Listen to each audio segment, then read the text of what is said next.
একজন লোক এক মহিলার ঘরের ভেতর ছিল প্রায় আধা ঘণ্টা। একই ঘরে তার সাথেই বাইরে সেই মহিলার মেয়ে দাঁড়িয়েছিল এবং পুরোটা সময় দেখছিল। যখন লোকটি যেতে লাগল, মেয়েটি তাকে থামাল, আর সে যা চাইল তা শুনে আপনিও থমকে যাবেন। সে বলল, যা কিছু তুমি আমার মায়ের সাথে করেছ ঠিক তাই আমার সাথেও করো। লোকটি হতবাক হয়ে গেল, বারবার না করল, কিন্তু মেয়েটি মানল না। আর তখন সেই মহিলা নিজে, অর্থাৎ মেয়েটির নিজের মা, সেই লোকটিকে বলল, আমার মেয়ে যা বলছে তাই করো। একজন মা তার মেয়ের জন্য এমন কথা বলছিলেন কেন? এই প্রশ্নের উত্তর যখন সামনে এলো, তখন পুলিশের পায়ের তলা থেকেও মাটি সরে গেল। কারণ এটি শুধু একটি পরকীয়ার গল্প ছিল না, এটি ছিল একটি পূর্ব পরিকল্পিত খুনের গল্প, এক ষড়যন্ত্রের গল্প, এবং মাটির নিচে চাপা পড়া এক লাশের গল্প। উপরে ছিল সদ্য বিছানো নতুন ইট। এই ঘটনাটি বিহারের ভাগলপুরের বদরমাছি গ্রামের। আর আজ আমি আপনাকে এই পুরো গল্পের ভেতরে নিয়ে যাব, শুরু থেকে শেষ পর্যন্ত প্রতিটি খুঁটিনাটি তথ্যের সাথে। প্রথমে আমরা সেই পরিবারকে চিনি যারা এই গল্পের কেন্দ্রবিন্দুতে রয়েছে। কেলুয়া দাস যাদব পরিবারের প্রধান, একজন পরিশ্রমী মানুষ, যে তার সম্বল দিয়েই নিজের সংসার চালাতেন। তাদের বাড়ির সামনে একটি ছোট হোটেল ছিল, গ্রামের মানুষদের জন্য রুটি ডালের ব্যবস্থা, এবং সাথে একটি মুদি দোকানও ছিল। অর্থাৎ সকাল থেকে রাত পর্যন্ত মানুষের আনাগোনা লেগেই থাকত। কেলুয়া দাসের জন্য এটাই ছিল সবকিছু, তার পরিশ্রম, তার পরিচয়, তার ঘর। সরিতা যাদব কেলুয়ার স্ত্রী, ঘরে কাজ করত এবং হোটেলেও সাহায্য করত।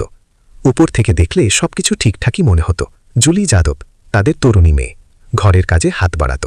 তীক্ষ্ণ নজরের এই মেয়েটি নিজের ঘরে কি চলছে সে সম্পর্কে পূর্ণ অবগত ছিল। দয়ানন্দ যাদব বড় ছেলে, রাজভবনে একজন শ্রমিক হিসাবে কাজ করত। ঘর থেকে দূরে সে তার নিজের পরিবারের সাথে থাকত। বাড়িতে আসা যাওয়া হতো, তবে প্রতিদিন নয়। আরেকটি ছোট ছেলেও ছিল, যার নাম এই কেসে কখনোই প্রকাশ করা হয়নি। সে তার ঘরের 4 দেয়ালের মধ্যেই থাকত। এই ছিল সেই সাধারণ একটি পরিবার যারা বিহারের এক ছোট গ্রামে বসবাস করত। কিন্তু এই ঘরের দরজার আড়ালে এমন কিছু চলছিল যা খুব শীঘ্রই একটি ঝড়ের রূপ নিতে যাচ্ছিল। কেলুয়া দাসের হোটেল এমন একটি জায়গা ছিল যেখানে মানুষের আসা যাওয়া ছিল স্বাভাবিক। কেউ খাবার খেতে আসত, কেউ বা দোকানে কিছু কিনতে আসত। তাই একটি নতুন মুখ খুব একটা নজরে আসত না। দীনেশ কুমার প্রথম দিকে সে কেবল একজন সাধারণ খদ্দের ছিল। হোটেলে আসত, কিছু খেত আর চলে যেত। গ্রামের মানুষের কোনো সন্দেহ ছিল না, সন্দেহের কোনো কারণও ছিল না। দীনেশের আশাটা একটি রুটিনে পরিণত হয়েছিল, আর রুটিন যাই হোক না কেন, মানুষ সেটাকে স্বাভাবিক মনে করতে থাকে। কিন্তু এটা স্বাভাবিক ছিল না। কিছুদিন পর, আসলে খুব অল্প সময়ের মধ্যেই, দীনেশ সরিতার কাছে তার মনের কথা বলে ফেলে। সরাসরি কোনো লুকোছাপা ছাড়াই সে বলে যে সে সরিতাকে পছন্দ করে এবং সে নিজেকে আটকাতে পারছে না। সে চায় দুজনে একসাথে সময় কাটাতে। সরিতা প্রত্যাখ্যান করে। পরিষ্কারভাবে সে বলে, আমি বিবাহিত, আমার স্বামী আছে, সন্তান আছে, এসব কখনো সম্ভব নয়। তোমার মাথায় যা চলছে তা চিন্তাও করো না। কিন্তু দীনেশ থামল না। সে বারবার আসতে লাগল, প্রতিবার একইভাবে। আর এক সময় এলেও যখন সরিতার প্রত্যাখ্যান ধীরে ধীরে দুর্বল হতে শুরু করল। গ্রামের মানুষরা ভাবত দীনেশ কেবল খেতে আসে, কিন্তু ততক্ষণে অন্য কিছু শুরু হয়ে গিয়েছিল। সরিতাও এই কথাটি তার স্বামী কেলুয়া দাসের কাছ থেকে লুকিয়েছিল। হয়তো সে ভয় পেত, অথবা হয়তো সে এটি আটকানোর জন্য যতটা চেষ্টা করা দরকার ছিল তা করেনি। এই সম্পর্ক যা লুকিয়ে দরজার আড়ালে এগোচ্ছিল তা একদিন ধরা পড়ারই ছিল। শুধু প্রশ্ন ছিল কে আগে দেখবে।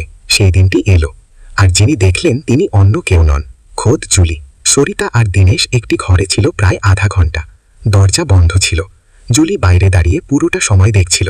যখন দীনেশ বাইরে বের হয়ে এলো এবং যাওয়ার প্রস্তুতি নিচ্ছিল, জুলি তাকে থামালো, আর সে যা বলল তা এক গভীর নীরবতা নিয়ে এলো। জুলি দীনেশকে বলল, যা কিছু তুমি আমার মায়ের সাথে করেছ তাই আমার সাথেও করো। দীনেশ স্তব্ধ হয়ে গেল। সে বারবার না করতে লাগলো। সরিতাও সেখানে ছিল, সেও এসব চায়নি। দুজনেই মানা করল, কিন্তু জুলি থামল না। এরপর সে সেই অস্ত্রটি ব্যবহার করল যা সবচেয়ে ভয়ঙ্কর, ব্ল্যাকমেল। সে বলল, যদি না করো তবে আমি বাবাকে সব বলে দেব, তোমার আর মায়ের মধ্যে যা যা চলছে সব। এটি শুনে সরিতার রক্ত হিম হয়ে গেল, কারণ সে জানত যদি কেলুয়া দাস জানতে পারে তবে সব কিছু শেষ হয়ে যাবে, ঘর, সম্মান, সবকিছু। এটি ছিল এক বিকৃত মুহূর্ত। একটি মেয়ে নিজের মা আর তার প্রেমিককে ব্ল্যাকমেইল করছিল, আর এই ব্ল্যাকমেইলই আসন্ন খুনের ভিত্তি তৈরি করেছিল। জীবনে কিছু জিনিস লুকানো যায় না, একদিন না একদিন সত্য বেরিয়ে আসে। একদিন কেলুয়া দাস নিজেই দেখে ফেলল সরিতা আর দীনেশকে একসাথে একটি ঘর থেকে বের হতে। কোনো সন্দেহের অবকাশ ছিল না, কোনো অজুহাতও কাজে আসার মতো ছিল না। কেলুয়া দাস ভেতর থেকে ভেঙে পড়ল, কিন্তু সে এমন একজন মানুষ ছিল যে ভেঙে পড়লেও নিজেকে সামলানোর চেষ্টা করত। সে সিদ্ধান্ত নিল যে সরাসরি ঝগড়া করবে না, প্রথমে সরিতাকে বোঝাবে। হয়তো ভেবেছিল যা হয়েছে তা ভুলে গিয়ে সংসার বাঁচানো সম্ভব, যাতে কেউ জানতে না পারে এবং সম্মান রক্ষা হয়। কিন্তু দীনেশ আর সরিতা থামল না। তারা লুকিয়ে দেখা করতে থাকলো আগের মতোই, যেন কেলুয়া দাসের দেখা, তার কষ্ট বা তার সতর্ক বার্তার কোনো মূল্যই নেই। এরপর একদিন কেলুয়া দাস আবারও ধরে ফেলল। এইবার সে জুলিকে সেই একই ঘর থেকে বের হতে দেখল দীনেশের সাথে। এই দৃশ্যটি কোনো বাবার জন্যই দেখা সম্ভব ছিল না। এবার কেলুয়া দাসের ধৈর্যের বাঁধ ভেঙে গেল। কিন্তু এরপর সে জুলির ব্ল্যাকমেইলের কথা জানতে পারল, যে তার মেয়ে সরিতা আর দীনেশকে দেখেছে, যে সে দুজনকে ব্ল্যাকমেইল করেছে এবং সে নিজেও এই নোংরামিতে সামিল হয়েছে। এটি শোনার পর কেলুয়া দাসের ভেতরে যে আগুন ছিল তা দাউ দাউ করে জ্বলে উঠল। সে চিৎকার করল, মারধর করল আর বলল, আমি তোমাদের দুজনে এই ঘর থেকে চিরতরে বের করে দিচ্ছি। এটাই ছিল সেই মুহূর্ত, সেই উত্তেজনার মুহূর্ত, যখন এমন কিছু ঘটল যা কেলুয়া দাস এবং এই পুরো গল্পের সব কিছু বদলে দিল। সেটি ছিল 5 জুলাই 2019-এর আগের এক রাত। সরিতা আর জুলি মিলে দীনেশকে ডেকে পাঠালো। কি ভেবে ডেকেছিল তা কেবল তারাই জানে। আর সেই রাতে 3 জন মিলে কেলুয়া দাস যাদবকে খুন করে ফেলল, নিজেরই ঘরে, নিজেরই উঠানে। খুনের পর যা করার ছিল তাই করা হলো। ঘরের উঠানে যে কাঁচা মাটির জায়গা ছিল সেখানে একটি গর্ত খোঁড়া হলো। তাড়াহুড়ো ছিল, হাত কাঁপছিল, রাত ছিল অন্ধকার, আর ছিল ভয়। গর্তটি খুব বেশি গভীর করতে পারেনি তারা। সময় ছিল না, সাহসও ছিল না।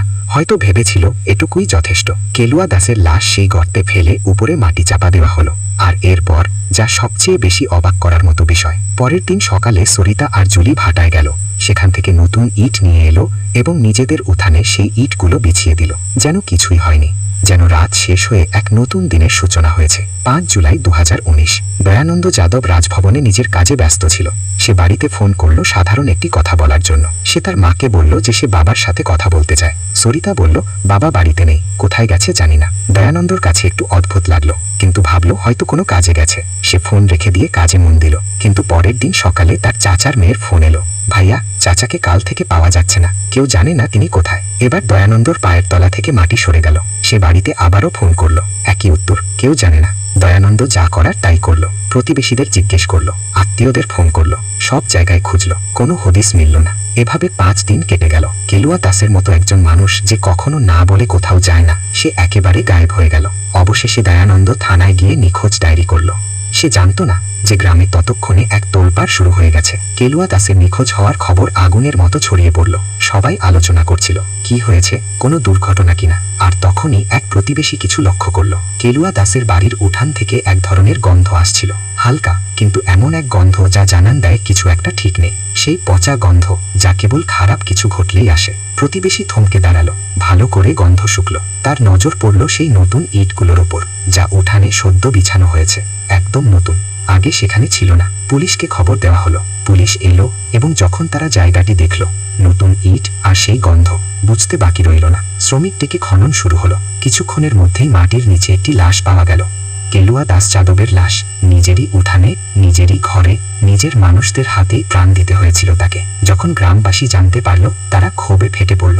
উত্তেজিত জনতা সরিতা আর জুলিকে মারধর শুরু করলো। তারা কেন পুলিশে খবর দেয়নি, এই প্রশ্ন সবার মুখে। পুলিশ দ্রুত দুজনকে নিজেদের হেফাজতে নিয়ে থানায় চলে গেল। প্রথমে তারা নীরব ছিল, মুখ খোলেনি। কিন্তু পুলিশের জিজ্ঞাসা যখন কঠোর হলো, তখন সরিতা বলতে শুরু করলো। প্রতিটি শব্দ, প্রতিটি সত্য, যেন দম বন্ধ করা কোনো আর্তনাদ বেরিয়ে এলো। সে সব বলল দীনেশের ব্যাপারে, জুলির ব্যাপারে, ব্ল্যাকমেইলের কথা এবং সেই রাতের কথা। পুলিশ সদস্যরাও হতবাক হয়ে গেল।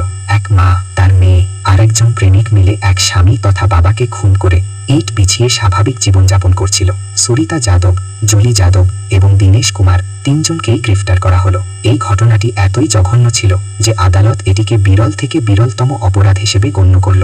তাদের মুক্তি পাওয়া প্রায় অসম্ভব ছিল। দয়ানন্দ যে তার বাবাকে খুঁজে বেড়াচ্ছিল, শেষ পর্যন্ত সে তাকে পেল, কিন্তু লাশ হিসেবে, নিজেরই ঘরের উঠানে। আর ছোট ছেলেটি এক রাতেই অনাথ হয়ে গেল।